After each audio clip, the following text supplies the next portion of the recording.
video, I'm going to show you how to do the Kitchener stitch with no tapestry needle. It's a way of working the Kitchener stitch with your knitting needle and yarn. You never have to get up out of your knitting chair to get the tapestry needle. It ends up looking exactly the same as it does when you're using a tapestry needle.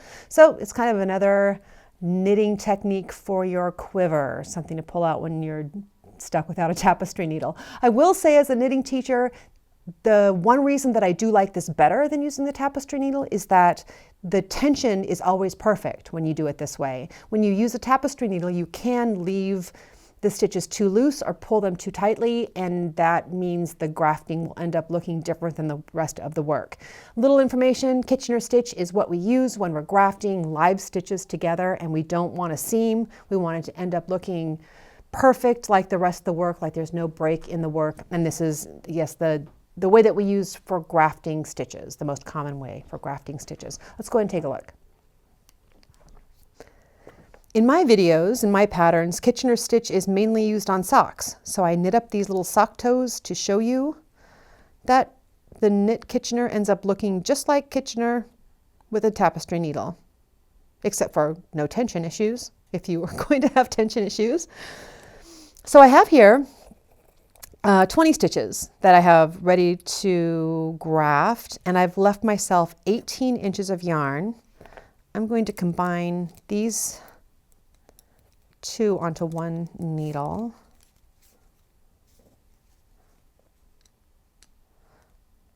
Just slip those stitches over. Okay. This is the same way that I would set up for Kitchener stitch with a tapestry needle.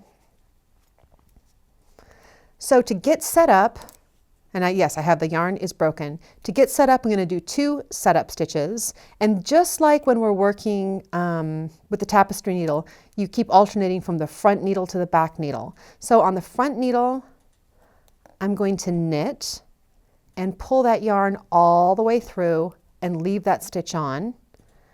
And on the back needle, I'm going to purl and pull that yarn all the way through and leave that stitch on. Okay, now I'm set up. I'm ready to do this. So the chant for this is different than the chant when you're using a tapestry needle. I don't even want to say the one that I do for the other video. Well, let me link to the other video in case you need to jump over there. It'll be there if you click the little I. But this one is purl off knit, knit off purl. Okay? So I'm going to purl this stitch,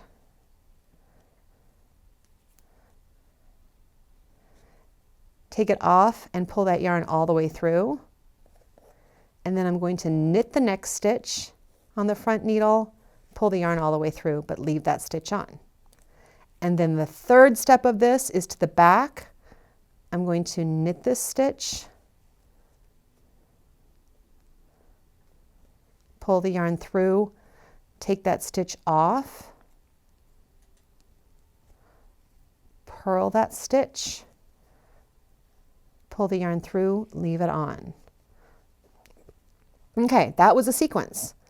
So purl, off, knit,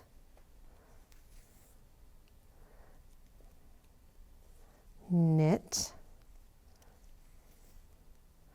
off, purl. And each time you're pulling the yarn all the way through, right? Purl, off, knit,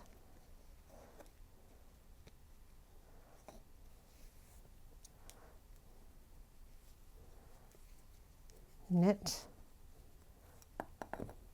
off, purl.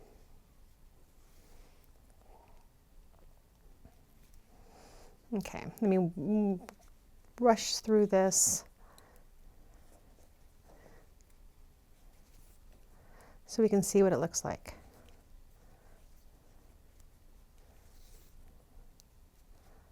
Whoopsie, whoopsie.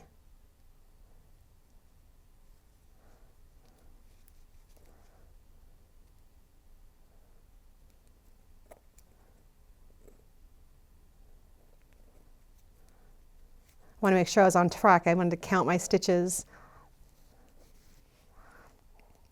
Actually, this is going to take a while.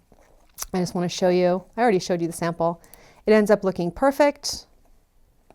If you click through to my website, I will have the little chant the way that I just said it. I will have that all written out, including the setup stitches.